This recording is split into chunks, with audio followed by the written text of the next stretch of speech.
이사야서 65장 1절부터 공독하겠습니다. 7절까지. 나는 나를 구하지 아니하던 자에게 물음을 받았으며 나를 찾지 아니하던 자에게 찾아냄이 되었으며 내 이름을 부르지 아니하던 나라에게 내가 여기 있노라 내가 여기 있노라 하였노라. 내가 종일 손을 펴서 자기 생각을 쫓아 불선한 길을 행하는 패역한 백성들을 불렀나니 곧 동산에서 제사하며 벽돌 위에서 분향하여 내 앞에서 항상 내 노를 일으키는 백성이라. 그들이 무덤 사이에 앉으며 은밀한 처소에서 지내며 돼지고기를 먹으며 가증한 물건의 국을 그릇에 담으면서 사람에게 이르기를 너는 내 자리에 섰고 내게 가까이 하지 말라. 나는 너보다 거룩함이니라 하나니 이런 자들은 내 코에 연기어 종일 타는 불이로다. 보라, 이것이 내 앞에 기록되었으니 내가 잠잠치 아니하고 반드시 보응하되 그들의 품에 보응할지라. 너희의 죄악과 너희 열조의 죄악을 함께하리니 그들이 산 위에서 분향하며 작은 산 위에서 나를 능욕하였습니다. 그러므로 내가 먼저 그의 행위를 헤아리고 그 품에 보응하리라. 여호와가 말하였느니라. 아멘. 하나님께서 이스라엘 백성들에게 이렇게 말씀하십니다. 패망의 이유에 대해서 지금 말씀하고 계시는 겁니다. 나는 나를 구하지 않았던 자들에게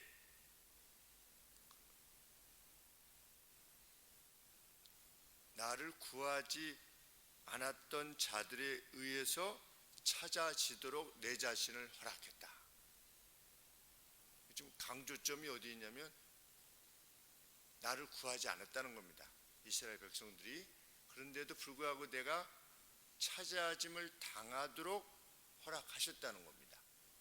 그만큼 하나님이 보통은 이제 찾으면 하나님이 자신을 드러내시는데 찾지 않았음에도 불구하고 자기 자신을 열심히 드러내셨다는 것이죠. 지금 강조점이 이스라엘은 원치 아니하였으나 나는 계속해서 나를 드러냈다. 같은 말씀처럼 보이지만 약간씩 다르게 언급되고 있습니다. 나를 찾지 아니하던 자에게 찾아냄이 되었으며 내 이름을 부르지 아니하던 나라에게 내가 여기 있다, 내가 여기 있다 이렇게 계속해서. 참 오늘날 우리가 전도할 때 그렇지 않습니까? 하나님을 계속해서 이렇게 이렇습니다, 이렇습니다. 여기 정말 하나님이 계십니다, 계십니다 해도 됐어 라고 하는 사람들처럼 하나님이 이스라엘을 볼 때 그러하셨다는 것입니다.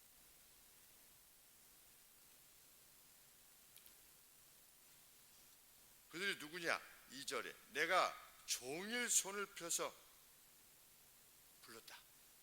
내가 여기 있다, 여기 있다라고 내가 종일 손을 펴서 내가 여기 있어, 여기 있어 막 이렇게 했는데도 자기 생각을 쫓아 불선한 길을 행하는 패역한 백성들,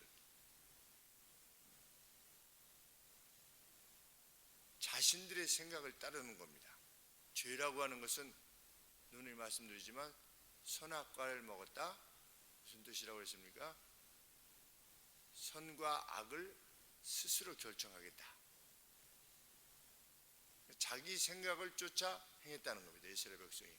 하나님의 뜻이 무엇인가를 명백히 드러내셨는데도 불구하고 그리 행하였다는 것이죠.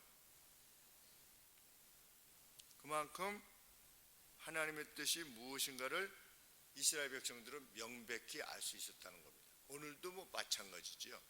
우리가 몰라서 죄를 짓는 경우는 사실 거의 없습니다.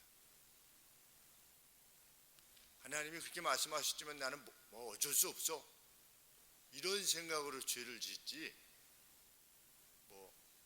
아유 내가 몰랐었네 이런 경우는 거의 없죠. 우리 믿음 생활을 하다 보면. 이스라엘 백성이 그랬다는 것입니다.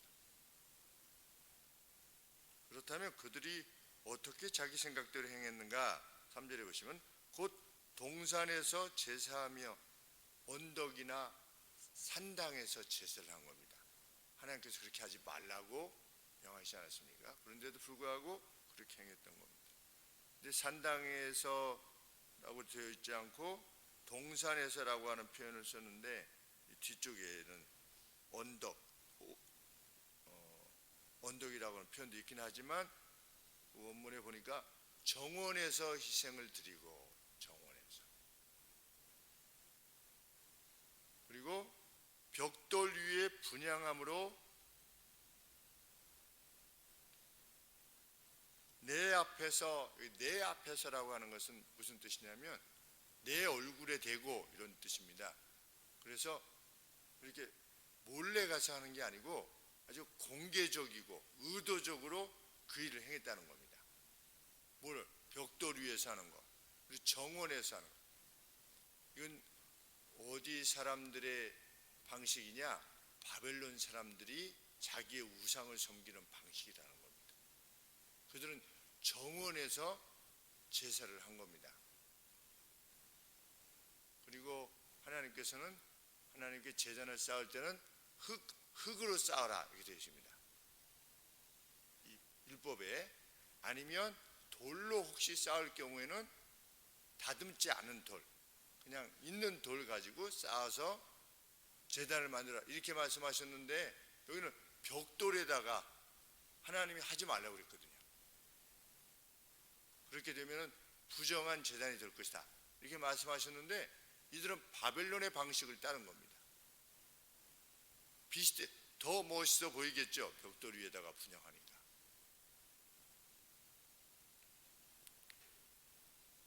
분향단이 흙으로 되어야 된다는 것은 출애굽기 20장 24절 말씀에, 그리고 뜨이지 않은 돌, 정으로 이렇게 다듬지 않은 돌이라고 하는 것은 20장 25절에 하나님께서 분명히 보이셨는데도 그냥 뭐 개의치 않는 겁니다. 하나님 뭐라고 하시든지. 그리고 그 다음의 내용, 그들이 무덤 사이에 앉으며, 학자들에 의하면 죽은 사람과의 접신을 위해서 죽은 자에게 희생을 드린 겁니다. 그게 무덤 사이에서 앉았다고 하는 뜻이 그 뜻입니다. 사자와 접신하는 겁니다. 우리 사울한테 사울이 가지 않았습니까? 접신하는 여인한테 가듯이 그렇게 무덤에 가서 어떤 행위를 행한 겁니다. 죽은 자 접신을 위해서 거기다가 희생을 드린 거죠. 그리고 은밀한 처소에서 지내며 자연 동굴 같은 데 들어갔답니다, 그 사람들이. 그리고 제롬이라고 하는 우리 크리스찬 역사에 있어서 아주 귀한 분인데, 그분이 뭐라고 표현을 했냐면 우상에 전해서 땅 위에 누워있는 희생들의 표면 위에 누워있곤 했다. 그러니까 우상에 전에 이제 동물 뭐 소나 양을 이렇게 잡아가지고 바닥에다 놓고 그 위에 이렇게 눕는 거예요, 이 제사를 지내는 자가. 왜 그러냐? 꿈으로부터 미래 사건에 대한 것을 얻기 위함이었다. 미래에 어떤 일이 일어날 것인가를 그런 식으로 어떤 오멘 같은 것을 얻기 위해서 그런 방식을 취했다는 겁니다. 짐승을 잡아가지고서. 참, 누가? 이스라엘 백성이죠. 하나님께서 구약의 하나님은 무서운 하나님이시다. 잘못하면 그냥 가차없이 그냥 공의를 집행하시는 그런 분이 아니신 겁니다. 이스라엘이 이렇게 행했던 겁니다. 돌아오라, 내가 여기 있노라 이렇게 했는데도, 하나님의 뜻을 분명히 드러내셨는데도 이런 방식을 취했다는 것이죠. 그리고 돼지고기를 먹으며, 돼지고기 먹었다 보니까 좀 부정한 동물 아니겠습니까? 그런데 언제 돼지고기를 먹었느냐? 에스겔서 8장 14절에 보시면 담무스라고 이렇게 표현을 썼는데, 탐무스라고 하는 우상을 섬길 때 그 우상을 섬기는 축제가 있었던 겁니다. 그때 돼지고기를 먹은 겁니다. 그리고 점괘를 위해서 그 고기의 내장을 삶았다. 그래가지고 그 내장을 삶게 되면 나타나는 어떤 형태를 봐서 과연 미래에 어떤 일이 일어날 것인가 라고 하는 것을 점괘를 봤다는 것이죠. 우리나라는 뭐 그런 방식으로 있지는 않지만 뭐 이렇게 쌀을 쫙 뿌려서, 우리나라는 뭐 그렇게 하시고 무당이 쌀을 쫙 뿌려서 뭐 어디 봅시다 뭐 이렇게 하는 것처럼 담무스라고 하는 그 우상을 섬길 때 축제 시에 그러한 일들을 벌였다는 겁니다. 이스라엘 백성들이 하나님께 묻지 아니하고. 그래서 여기에 가증한 물건, 그러니까 그 고기를 삶은 수프, 그 숲을 국을 그릇에 담으면서, 이게 다 이제 우상 숭배와 관계되어진 내용인 것입니다. 5절 말씀에 그러면서 뭐라고 사람들한테 말하느냐, 그렇게 아직 하고 있지 않은 사람에게 말하기를 너 가만히 있어, 이렇게 말했다는 겁니다. 너 가만히 있어, 내게 가까이 하지 마, 나는 너보다 거룩해. 그러니까 그런 우상을 섬기는 방식을 자기가 처음 행하는 것에 대해서 아주 우쭐해 했다는 겁니다. 너희들은 모르지? 까불고 있어. 나 지금 담무스 이렇게 이런 식으로 섬기는 거야. 너희들 몰랐지? 이런 식으로 말을 했다는 겁니다. 그러니까 우상을 섬기면서 뭐 숨어서 하는 게 아니고 겸연쩍으면서 이렇게 하는 것이 아니라, 아주 우리 성전에 올라갔을 때 나는 저 세리와 같지 아니함을 감사하나이다 라고 했던 바리새인은 하나님 앞에서 자기의 의로움을 자랑했다면, 이 이스라엘 백성들은 우상을 섬기는 것을 자기가 처음으로 행하는 것에 대해서 그걸 아주 자랑했다는 겁니다. 참, 이 정도로 악을 행했던 것이죠. 그런데 그러한 행위들이 하나님 앞에 어떤 자들이었다? 내 코의 연기요, 5절 하반절에 종일 타는 불이로다. 막 코에 연기가 막 들어가면 어떻게 됐습니까? 우리 견딜 수 없잖아요. 막 맵고. 하나님께서 견딜 수 없다는 겁니다. 마치 코에 그냥 연기가 계속 올라오는 것처럼, 그리고 우리 견딜 수가 없잖아요. 그것처럼 하나님께서 견딜 수가 없다. 화가 나시는 거죠.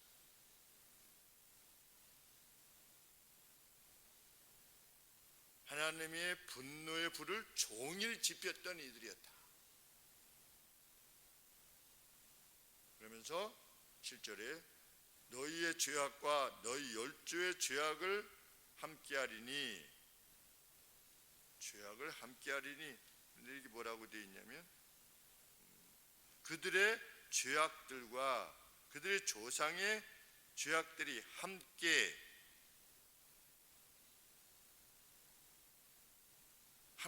이렇게 되어 있습니다. 이게 무슨 뜻이냐?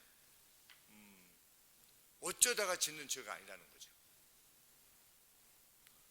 늘상 행해왔던 죄악들이라는 겁니다. 늘상 아비 때부터 지금까지 하나님께서는 잠잠하지 않을 것이다. 왜? 그들이 산 위에서 분향하며 작은 산 위에서 나를 능욕하였기 때문이다. 그러므로 내가 먼저 그 행위를 헤아리고 이랬는데,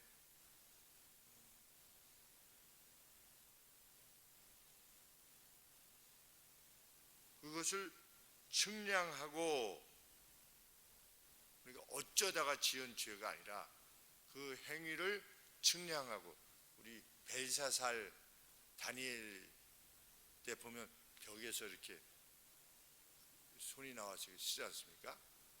거기에 그 뜻이 무엇이었습니까? 저울에 달아보니까 좌우로 이렇게 천칭 달아보니까 부족하였다라고 하는데, 하나님께서 메주어하시고 이렇게 화학 분석 같은 거 하면 이렇게 양을 놓은 것처럼 이 양을 재어보시고 그 행위를 헤아리고 그 품에 보응하리라. 그런데 이때 당시에는 뭐 이렇게 옷을 앞쪽을 좀 넉넉하게 했대요. 그래가지고서 이 옷을 이렇게 하면 뭐 이렇게 받을 수 있었대요. 그렇게 다. 마치 치마처럼 이렇게 넉넉하게 해서 이렇게. 그래서 너희들 가슴에 내가 나의 진노를 담을 것이다 라고 하는 표현을 하나님께서 사용하신 것입니다. 죄라는 것은 무엇이냐? 하나님께서 명백히 밝히신 바에 대해서 달리 행하는 자, 이 죄인입니다. 그것은 하나님을 멸시하는 겁니다. 선으로 악을 이기라 그러면 저는 그렇게까지 못합니다. 라든지 70번씩 7번이라도 용서해라. 그건 뭐 성인군자나 하는 거지요. 뭐 이런 식으로 한다든지 세상 법적으로 나가지 말아라. 그래도 이거는 정의가 무엇인가를 보여줘야 됩니다. 라든지 이런 식으로 하나님의 법을 어기는 것, 그것이 죄입니다. 그런데 그 죄를 계속하고 있느라면 그것은 하나님의 진노를 쌓는 것이라고 하는 것을 잊지 않고, 혹 우리가 하나님의 법에 벗어나 있는 것이 혹 있지 않는가 늘 물어야 됩니다. 남편에게 순종해라. 순종. 이런 남편에게 어떻게 순종합니까? 순종하는 것. 진리에 벗어나지 않는다. 진리의 문제만 아니라면 순종하고. 부모님을 주 안에서 공경하라. 그냥 공경할 수 없는 상황이지만 주님 안에서이기 때문에 공경하는. 까다로운 상사에게도 충성을 다해라 라고 했을 때 이런 상사는 존경받을 만한 자격이 없습니다 라고 하면서 그 말씀을 따르지 않는 것, 이런 것들은 다 하나님의 말씀을 떠난 것이죠. 참 우리가 이 말씀의 원리로부터 떠나 있는 부분이 있지 않는가를 늘 살펴야 되는 이유인 줄 믿습니다. 기도하겠습니다. 하나님, 부지불식간에 짓는 죄도 있지만 하나님, 마음의 불편함을 지니면서도 여전히 계속하는 그 어떤 것이 있다면 하나님 용서하여 주시옵소서. 그리고 다시는 그 죄에 가까이 하지 않게 하시고 그 죄들로부터 도망하는 저희가 되게 하여 주시옵소서. 그리하여 하나님의 진노와는 전혀 상관없는 이들로서 이 땅을 살아갈 수 있도록 도와주시옵소서. 그리고 권사님, 우리 눈의 치료를 위해서 또 시간을 갖게 될 때 주님 집도하시는 분의 결정을, 그 손을 잘 인도해 주셔서 하나님 더 밝은 눈으로 또 세상을 보실 수 있게 해 주시고 온전히 잘 회복되시게 하셔서 더 즐거움으로 하나님을 섬길 수 있는 날 허락하시옵기를 간절히 소원합니다. 어려움을 겪고 있는 가정들 있습니다. 하나님, 내면의 어려움들 또 외적인 어려움들로 인하여 하나님 앞에 간구하는 가정들이 있사오니 주님 기억하시고 또 저희들이 자녀들을 위하여 드리는 기도에도, 나라를 위해서 드리는 기도에도, 특별히 교회를 위해서 드리는 모든 기도에 선히 응답해 주시옵소서. 감사드리며 예수님의 이름으로 기도합나이다. 아멘.